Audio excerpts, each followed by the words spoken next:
Hello, my dear students. Welcome all of you. Welcome to our YouTube platform, Rohit's Analysis. AP Group 2 prelims అయిపోయి చాలా రోజులైంది. ఇంకా students అందరిలో కూడా ఆ కట్ ఆఫ్కి సంబంధించి రిజల్ట్కి సంబంధించి ఒక పెద్ద సందిగ్ధతనే నెలకొంది. ఇదే టైంలో ఏపీ గ్రూప్ 1 ప్రిలిమ్స్ ఎగ్జామ్ జరిగిన తర్వాత స్టూడెంట్స్లో మళ్ళీ ఆందోళన పర్టికులర్గా ఏపీపీఎస్సికి సంబంధించి. సో ఈ ఆందోళన తర్వాత సార్ మళ్ళీ గ్రూప్ 2 క్వశ్చన్ పేపర్ ఎలా ఉంటుంది, ఇంకా భయం అనేది పెరిగింది చాలామంది స్టూడెంట్స్లో. ఈ భయం వల్ల కొంతమంది స్టూడెంట్స్ మళ్ళీ నంబర్ ఆఫ్ మెసేజెస్ ఎప్పట్లానే ఇంక్రీజ్ అవుతూ వస్తుంది. సో ఈ టైంలో నేను చెప్పాలనుకుంటుంది ఒకటి గైస్, ఏపీ గ్రూప్ 1 ప్రిలిమ్స్ అయిపోయిన తర్వాత చాలామంది షాక్ కానీ లేకపోతే మైండ్ బ్లాక్ అవ్వడం జరిగింది అంటుంటారు. నన్ను అడిగితే ఈ మైండ్ బ్లాక్ అనేది ఏపీ గ్రూప్ 2 ప్రిలిమ్స్ అప్పుడే అయిపోయింది. కానీ జరుగుతున్న సిచ్యువేషన్ని మీకు రియాలిటీని చూపిస్తాను చూడండి. ఏదైనా ఒక సంఘటన జరిగితే, అంటే ఒక దెబ్బ తగిలింది అనుకోండి, మనకి పుండు అంటాం కదా, అది ఆ స్టార్టింగ్ స్టేజ్లో పచ్చిగా ఉన్నప్పుడు పెయిన్ ఎక్కువ ఉంటుంది. అంటే అది అంటే టైం పెరుగుతున్న కొద్దీ అది ఆ అంటే ఆ గాయం ఏదైతే ఉందో అది తగ్గుతున్న కొద్దీ ఆ పెయిన్ కూడా తగ్గుతుంది. Over the period of time ఆ పుండును మీరు మర్చిపోతారు. ఇది ఎందుకు చెప్తున్నానంటే, ఏపీ గ్రూప్ 2 ప్రిలిమ్స్ ఎగ్జామ్ అయిపోయిన తర్వాత కోర్స్ అందరూ కాకపోయినా కొంతమంది అయినా ఈ ఆలోచనతో ఉండరు. అంటే నేను అనుకున్నట్లుగా ఏపీ గ్రూప్ 2 ఎగ్జామ్ ప్రిలిమ్స్ రాలేదు, సో ఫైన్ ఏదో రకంగా మార్క్స్ వస్తాయి, మెయిన్స్లో ఖచ్చితంగా ఈ ప్రాబ్లమ్ని రిపీట్ చేయకూడదు, ఖచ్చితంగా నన్ను నేను మార్చుకోవాలి, ఏపీ గ్రూప్ 1 అంటే ఈ గ్రూప్ 2 మెయిన్స్ ఏదైతే ఉంటుందో ఖచ్చితంగా ఎన్ని యాంగిల్స్లో వచ్చినా గట్టిగా ప్రిపేర్ కావాలి అనే ఆలోచనతో ఉంటారు. అంటే స్టార్టింగ్లో ఎగ్జామ్ అయిపోయిన వెంటనే పచ్చిగా అన్నాను కదా, స్టార్టింగ్లో ఆ భయము ఆ పెయిన్ ఎక్కువ ఉంటుంది. సేమ్ అలాగే టైం దూరం పెరుగుతున్న కొద్దీ మీలో ఆ హీట్, ఆ భయం, లేకపోతే ఖచ్చితంగా ఏదో చేయాలి అనే సీరియస్నెస్ మెల్లిమెల్లిగా తగ్గుతూ ఉంటుంది. ఈ గ్యాప్లో మళ్ళీ గ్రూప్ 1 ప్రిలిమ్స్ వచ్చింది. ఇది చూసి మళ్ళీ షాక్ అయిపోయారు. మళ్ళీ ఇటువంటి పేపర్ మళ్ళీ మెయిన్స్కి వస్తే ఎలా అని మళ్ళీ మీ ఇమాజినేషన్. మళ్ళీ ఇది కూడా కొన్ని రోజులు ఉంటుంది. మళ్ళీ over the period of time ఇది కూడా మారుతుంది. మీరు అటువంటి క్వశ్చన్స్ చూస్తారు, సేమ్ ఏపీపీఎస్సీ పైన ఒక అభిప్రాయానికి వస్తారు. కానీ జరగాల్సింది ఏంటంటే మీరు మారాలి. ఇటువంటి ఒపీనియన్ ఎప్పుడు యూపీఎస్సీ పాయింట్ ఆఫ్ వ్యూలో చూస్తూ ఉంటాను నేను. అంటే ఎగ్జామ్ రాగానే ఆ బోర్డుని మనం విమర్శిస్తూ ఉంటాం. మనం విమర్శించడం వల్ల మనకి ఏది జరిగేది లేదు. ఖచ్చితంగా చేయాల్సింది ఏంటంటే అది ఎట్లాగిచ్చినా కానీ we have to get ready. ఇదొక క్వశ్చన్. అండ్ ఎవరు ప్రిపేర్ కావాలి, ఎవరు ప్రిపేర్ కాకూడదు, ఇది కట్ ఆఫ్ గురించి కాదు. సో దాని గురించి కూడా వీడియో లాస్ట్లో మీకు ఎక్స్ప్లెయిన్ చేస్తాను. సో ఫస్ట్ ఆఫ్ ఆల్ ఈ ఏపీ గ్రూప్ 2 మెయిన్స్ ఏదైతే ఉంటుందో మనం చూస్తే ప్రిలిమ్స్లో జాగ్రఫీ బాగా స్టాటిక్ పార్ట్ ఉంటుంది, మోస్ట్లీ హిస్టరీ కూడా స్టాటిక్ పార్ట్ ఉంటుంది, మెంటల్ ఎబిలిటీ కూడా స్టాటిక్ పార్ట్ ఉంటుంది. ఈ మూడిట్లో చాలా వరకు స్టాటిక్ పార్ట్ కాబట్టి ఎట్లో గట్లో నెట్టుకొచ్చారు. సొసైటీ కష్టంగా వచ్చింది, కరెంట్ అఫైర్స్ కష్టంగా వచ్చింది, కానీ ఈ మూడు ఈజీ రావడం వల్ల యూ అంటే ఒడ్డుకు చేరారు. కానీ గ్రూప్ 2 మెయిన్స్ అలా కాదు. ఒక్కసారి గ్రూప్ 2 మెయిన్స్లో సబ్జెక్ట్స్ చూడండి, ఇండియన్ పాలిటీ. సో ఖచ్చితంగా సొసైటీలో ఎలాగైతే కరెంట్ అఫైర్స్ అడిగారో పాలిటీలో కూడా అలాంటి కరెంట్ అఫైర్స్ ఉంటుంది. అండ్ అలాగే ఇప్పుడు మనం చూస్తే సైన్స్ అండ్ టెక్నాలజీ, దీంట్లో కూడా కరెంట్ అఫైర్స్ చాలా క్రియేటివ్ రోల్ ప్లే చేస్తుంది. అండ్ అలాగే ఎకానమీ. సో ఈ మూడు అంటే ఏపీ హిస్టరీ కాకుండా ఈ మూడు కూడా మేజర్ వెయిటేజ్ వచ్చేసరికి కరెంట్ అఫైర్స్. ఆ కరెంట్ అఫైర్స్ ఎట్లా చదవాలి, అన్ని కరెంట్ అఫైర్స్ చదవాలా, ఈ సబ్జెక్ట్ రిలేటెడ్ కరెంట్ అఫైర్స్ స్టాటికా డైనమికా, సో వీటిల్లో మీరు ఇప్పటి నుంచే పట్టు సాధించాలి. ఇక్కడ మీరు చేసే లోపాల గురించి ఒక చిన్న ఎగ్జాంపుల్తో చెప్తాను. సో మళ్ళీ I just come to this. So అదేంటంటే, ఫర్ సపోజ్ దానికంటే ముందు ఇండియన్ పాలిటీ ఇంతకుముందు చెప్పినట్టు, సో ఈ పాలిటీలో కరెంట్ అఫైర్స్ అనేటివి చాలా క్రూషియల్ రోల్ ప్లే చేస్తుంది. ఆల్రెడీ మనకు సంబంధించిన ఈ గ్రూప్ 2కి సంబంధించి తెలుగు మీడియం, ఇంగ్లీష్ మీడియం సపరేట్గా రికార్డెడ్ వీడియో క్లాసెస్ ఉన్నాయి. అవి కొంచెం ఓల్డర్ వర్షన్ నేను చెప్తున్నాను, కానీ కొత్తగా లైవ్ క్లాసెస్ ఆల్రెడీ స్టార్ట్ అవ్వాలి. నాకున్న హెల్త్ రీజన్స్ వల్ల అది స్టార్ట్ అవ్వలేదు. ఖచ్చితంగా రేపటి నుంచి స్టార్ట్ అవుతాయి. ఆ లైవ్ క్లాసెస్లో ప్రతి కరెంట్ అప్డేట్. సో పాలిటీకి చూడండి, అంటే ఏపీలో మొన్న జరిగిన ఎగ్జామ్లో కూడా 27 క్వశ్చన్స్ వచ్చాయి క్లియర్ పాలిటీ నుంచి. 23 to 24 క్వశ్చన్స్ ఖచ్చితంగా బుక్లో ఉన్నాయి. నేను చాలామంది స్టూడెంట్స్కి చెప్పాను. కోర్స్ ఆ వీడియో చేయాలని కూడా అనుకున్నాను, కానీ అసలు హెల్త్ కోఆపరేట్ చేయలేదు. ఎక్స్ప్లెనేషన్ వీడియోస్ చేసేటప్పుడు ఖచ్చితంగా ఆ వీడియో చేస్తాను. సో ఎటువంటి టెన్షన్ లేకుండా దానికి ధీటుగా లైవ్ క్లాసెస్ ఇవన్నీ కూడా మీకు ఉంటాయి. Same signs and technology Jagadish sir.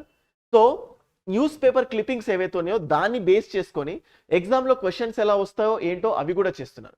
Same అలాగే ఎకానమీ చౌటి సార్ కానీ ప్రదీప్ సార్ కానీ. సో ఈ 3 సబ్జెక్ట్స్ కవర్ అయ్యే విధంగా మన దగ్గర అటువంటి ద ఎగ్జాక్ట్ కంటెంట్ మన దగ్గర ఉంటుంది. అండ్ దానికంటే ముందు చూడండి, సో ఫ్యాకల్టీ గ్రూప్ 2 మెయిన్స్కి సంబంధించి రమణ సార్, దత్తు సార్, నేను, Chouti sir, Pradeep sir, Jagadish sir, Hidayatullah, ఏ ఒక్క ఫ్యాకల్టీ కూడా జస్ట్ యావరేజ్ బిలో యావరేజ్ అన్నట్టు కూడా, కనీసం ఎబో యావరేజ్ కాదు, అంతా కూడా దానికంటే ఎక్కువే. అంత ఎక్స్ట్రాడినరీ టీమ్తో you are going to get the course.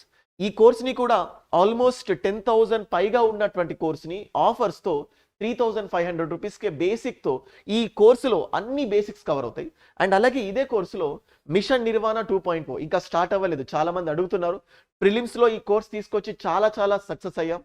ఎంత సక్సెస్ అంటే 2-3 నెలలు చదివిన వాళ్ళు కూడా 40+ మార్క్స్ తెచ్చుకున్న వాళ్ళు ఉన్నారు. అలాగే అంతకంటే తక్కువ తెచ్చుకున్న వాళ్ళు కూడా ఉన్నారు. ఇది all depends on the students capacity. అది కూడా ఈ కోర్సులోనే ఇంక్లూడ్ అవుతుంది. టెస్ట్ సిరీస్ ఇంక్లూడ్ అవుతుంది. మెటీరియల్ పీడిఎఫ్స్ అన్నీ కూడా ఆ ఎగ్జిస్టింగ్ కోర్సులోనే ఇంక్లూడ్ అవుతాయి. ఆ లింక్ కూడా కింద డిస్క్రిప్షన్లో నేను ప్రొవైడ్ చేస్తాను. So again coming back to the video చూడండి. సో నేను మీకు చెప్పినట్టు ఈ 3 డైనమిక్ సబ్జెక్ట్స్ ఉన్నాయి. అండ్ దీనికంటే ముందు ఒక చిన్న ఎగ్జాంపుల్ మీరు చూస్తే, ఇది మీరు చిన్నప్పుడు చూసే ఉండొచ్చు. సో టాటాయిస్ అండ్ ర్యాబిట్, ఈ 2 స్టోరీస్ తెలియని వాళ్ళు ఎవరు ఉండరు. ఇక్కడ ఏమవుతుందంటే ర్యాబిట్ జనరల్గా ఎవరు గెలుస్తారన్నా ఖచ్చితంగా ర్యాబిటే గెలుస్తుంది అనుకుంటారు. ఎందుకంటే టాటాయిస్ అంత స్లోగా మూవ్ అవుతుంది. సో సేమ్ ఇప్పుడు గ్రూప్ 2 మెయిన్స్ని ఫోకస్ చేద్దాం. ఈ టైంలో కొంతమంది ఏం చేస్తారంటే students maybe result cut off తక్కువ రావడము, లేకపోతే డిఫరెంట్ డిమోటివేషన్స్ వల్లను ఫస్ట్ ఇప్పటి నుంచే చదివి ఎందుకు టైం వేస్ట్, సో అంత అవసరం లేదు, let the result come, result వచ్చిన తర్వాత నేను యాక్చువల్గా ప్రిపేర్ అవుతాను అనుకొని ఈ స్టోరీలో ర్యాబిట్ ఎలాగైతే పడుకుంటుందో అలా పడుకునే వాళ్ళు వేలాది మంది. కానీ ఒక్కసారి ర్యాబిట్కి గుర్తొచ్చి అది లేచి తన శక్తిని మొత్తం ఒడ్డుకొని ఎంత ప్రయత్నించినా ఎంత రన్నింగ్ చేసినా ఇక్కడ గెలిచింది మాత్రం టాటాయిస్. టాటాయిస్కి రన్నింగ్ చేసేంత కెపాసిటీ లేదు, కానీ కన్సిస్టెంట్గా నడిచే కెపాసిటీ ఉంది. ఇక్కడ కూడా స్టూడెంట్స్ చాలామంది బాగా చదివే కెపాసిటీ ఉన్నప్పటికీ కూడా రిజల్ట్ రాని, వచ్చిన తర్వాత ముందుకు వెళ్దామని చెప్పి మీ రిజల్ట్ వచ్చిన తర్వాత ఆగమాగం హడావిడి చేస్తే జరిగే ప్రయోజనం కోచింగ్ ఇన్స్టిట్యూట్స్కి కానీ బుక్స్కి కానీ మీకు ఎటువంటి ప్రయోజనం ఉండదు. ఎందుకంటే ఇది లైక్ ఫిల్టరేషన్ కాదు, it is the merit, highest వచ్చిన వాళ్ళకే తీసుకుంటారు. అందుకోసం ఇటువంటి నిద్ర లాంటివి, అంటే ర్యాబిట్ ఎలాగైతే నిద్రపోయిందో మీరు కూడా ఇలాంటి నిద్ర పోకుండా టాటాయిస్ లాగా మెల్లిగా రోజుకి 4 గంటలు 3 గంటలు, పాలిటీ చాలా ఈజీ సబ్జెక్ట్, సో దాన్ని మెల్లిమెల్లిగా చదివి, ఏపీ హిస్టరీ కొంచెం ఫ్యాక్చువల్ బేస్డ్ ఉంటుంది, సో ఇట్లా ప్యారలల్గా పాలిటీ హిస్టరీ ఇంట్రెస్ట్ రావట్లేదు, కానీ అట్లీస్ట్ చదువుకొని మెల్లిమెల్లిగా చదువుకొని రిజల్ట్ వచ్చిన తర్వాత ఫాస్ట్ అయిపోతుంది. కానీ కట్ ఆఫ్ గురించి ఆలోచించి సార్ 15 ఉంది, సార్ 10 ఉంది, సార్ 20 ఉంది, సార్ 25 ఉంది, ఇది నాకే కాదు ఎవరికి పెట్టినా no one can tell you the prediction. మీరు ప్రిపేర్ అవ్వండి, మీరు కాదు. కానీ ఒక పాజిటివ్ దృక్పథం, అంటే మీలో ఒక కైండ్ ఆఫ్ ఏమంటారు ఆప్టిమిస్టిక్ అంటాం కదా, సో ముందుకెళ్ళే ఒక లక్షణాన్ని మాత్రం మీకు ఇవ్వగలుగుతాం. అందుకే నేను స్టూడెంట్స్ని 2గా క్లాసిఫై చేస్తున్నాను. ఎవరైతే ఇదే లాస్ట్ అటెంప్ట్, ఇంకా నాకు అవసరం లేదు, ఇదే ఇప్పుడు మెయిన్స్ అవుతే ఇప్పుడే సీరియస్గా ప్రిపేర్ అవుతాను, నాకు ఫ్యూచర్లో ఎప్పుడు కాంపిటేటివ్ ఎగ్జామ్స్ మీద విశ్వాసం లేదు అనుకుంటే వాళ్ళకు నేను లాస్ట్గా, అంటే వర్స్ట్ కేసులో 15 చెప్తున్నాను. 15 కంటే తక్కువ మార్కులు వచ్చి ఇంకా ఎప్పుడు కూడా కాంపిటేటివ్ ఎగ్జామ్స్ ప్రిపేర్ అవ్వను అనుకుంటే మీరు ఎటువంటి వాటిని ఆలోచించకుండా జస్ట్ స్టాప్ ద ప్రిపరేషన్. మళ్ళీ మీరెందుకు సార్ మాకు ఆపమంటున్నారు, మాకు ఇష్టం ఉంది, మాకు చదవాలనుకుంటే చదవండి, నేను దానికోసం ఏమనట్లేదు. కానీ దీన్ని ఆలోచించి మైండ్ పాడు చేసుకోకండి. మళ్ళీ జనరల్ కట్ ఆఫ్ ఉంటుంది ఇక్కడ, సో కేటగిరీ వైజ్ కాదు. సో అంటే మళ్ళీ అంతకంటే తక్కువ అంటే ఇంకా వర్స్ట్ కేసు తీసుకుంటే 10 తీసుకోండి. సో ఇంకా వర్స్ట్ కేసు అనుకుంటే, ఇంకా సార్ ఏదో మాకు ఇంకొంచెం ఏదో పాజిటివ్ ఒపీనియన్ ఉందనుకుంటే 10, ఇంతకంటే తక్కువ వచ్చిన వాళ్ళు క్లోజ్ చేయండి, ఇంకా ఇది లాస్ట్ అటెంప్ట్. కానీ సో ఈ 10 కానీ 15 కానీ ఎక్కువ వచ్చేది నెక్స్ట్ కాంపిటేటివ్ ఎగ్జామ్ ఇంకా మస్తు చాలా వయసు ఉంది, సో ఎప్పుడైనా ప్రిపేర్ అవ్వచ్చు అనుకునే వాళ్ళు యూ కంటిన్యూ ప్రిపరేషన్. ఇప్పుడు ప్రిపరేషన్ కంటిన్యూ చేస్తే, ఎందుకంటే మెయిన్స్ ఇప్పుడు ఉన్న ఉత్సాహం నెక్స్ట్ ఎగ్జామ్స్కి మెయిన్స్కి ఇటువంటి ఉత్సాహం రాదు. మళ్ళీ ఏమనుకుంటారంటే స్టూడెంట్ మైండ్ సెట్ ఎలా ఉంటుందంటే మళ్ళీ మీకు ఇప్పుడు ఇంట్రెస్ట్ రాదు, మళ్ళీ ఎప్పుడో న్యూ గవర్నమెంటో లేకపోతే సేమ్ గవర్నమెంట్ వచ్చినాక కొత్త నోటిఫికేషన్ వచ్చిన తర్వాత చూద్దాంలే అనుకుంటారు, అప్పటిదాకా చదవరు. మళ్ళీ కొత్త నోటిఫికేషన్ వస్తుంది, కొత్త నోటిఫికేషన్ వచ్చిన తర్వాత ఫస్ట్ ప్రిలిమ్స్ చూసుకుందాము, తర్వాత మెయిన్స్ చూసుకుందాం అనుకుంటారు, మళ్ళీ ప్రిలిమ్స్. అంటే మెయిన్స్ చదవడానికి మీకు టైం ఎప్పటికీ ఉండదు. సో నేను రాబోయే 2-3 సంవత్సరాలు నాకున్న శక్తిని అంతటిని పెట్టి కొంచెం సీరియస్గా ప్రిపేర్ అవ్వాలి అనుకుంటే 15 కానీ 10 కానీ సో రాబోయే మళ్ళీ నెక్స్ట్ ప్రిపేర్ అవ్వాలనుకుంటే మీరు ప్రిపరేషన్ స్టాప్ చేయకండి. సో మీరు మెయిన్స్ స్టార్ట్ చేసేయండి, ప్రిపేర్ అవ్వండి. ఎందుకు చేయాలంటున్నాను కూడా చెప్తున్నాను. ఇప్పుడు మెయిన్స్ చదివితే వచ్చే సీరియస్నెస్ తర్వాత రిజల్ట్ తర్వాత మెయిన్స్ చదివితే సీరియస్ రాదు. మనసు ఎప్పుడు ఏమంటుందంటే ఫస్ట్ ప్రిలిమ్సే చూద్దాం ఇలాగే ఉంటుంది. మళ్ళీ ప్రిలిమ్స్ అయిపోతుంది, అదృష్టమో లేకపోతే దురదృష్టమో ఏదో ఒకటి ప్రిలిమ్స్ అయిపోతుంది. అయిపోయిన తర్వాత మెయిన్స్ చదవడానికి టైం ఉండదు. మీరు ఇప్పటి నుంచే మెయిన్స్కి ఖచ్చితంగా రెడీ అయిపోయి ఉంటే ఎట్టి పరిస్థితుల్లో ప్రిలిమ్స్ అయిపోయిన తర్వాత ర్యాంక్ కొట్టేటట్టే ఉంటుంది మీ సిచ్యువేషన్. సో అందుకోసం నెగిటివ్గా ఆలోచించే వాళ్ళకు పాజిటివ్గా ఆలోచించే వాళ్ళకు వీటన్నిటిని దృష్టిలో పెట్టుకొని ఈ వీడియో చేయడం జరిగింది. సో మీరందరూ ర్యాబిట్ లాగా నిద్రపోకుండా అట్లీస్ట్ మెల్లిగానైనా కానీ ఒడ్డుకు చేరుతారనుకుంటున్నాను. అలా ఒడ్డుకు చేరడానికి మీకోసం ఒక అద్భుతమైన కోర్స్ని నేను ఆల్రెడీ అద్భుతమైన ఫ్యాకల్టీ టీంతో తీసుకురావడం జరిగింది. సో అండ్ అలాగే ఇంకా ఏదైనా కూడా ఈ ఎగ్జామ్కి సంబంధించి డౌట్స్ ఉంటే కాల్ చేయకండి, జస్ట్ మెసేజ్ పెట్టండి. సో నేను మీకు వాయిస్ మెసేజ్ అయినా పెడతాను 9110556858. సో కోర్సెస్ అన్ని ఇండివిజువల్ కోర్సెస్ అండ్ స్పెషల్గా అన్ని కంబైన్డ్ కోర్సెస్ కూడా ఉన్నాయి, మీరు కాల్ చేయొచ్చు. ఓకేనా? So do not be like a rabbit, so be like a tortoise. ఇదే లాస్ట్, ఇంకా జీవితం భారం అయిపోతుందంటే యూ కెన్ స్టాప్.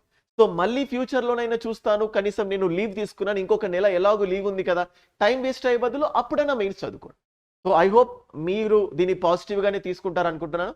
మరిన్ని యూస్ఫుల్ వీడియోస్ని మళ్ళీ తీసుకురావడానికి మళ్ళీ ట్రై చేస్తాను. Thank you guys.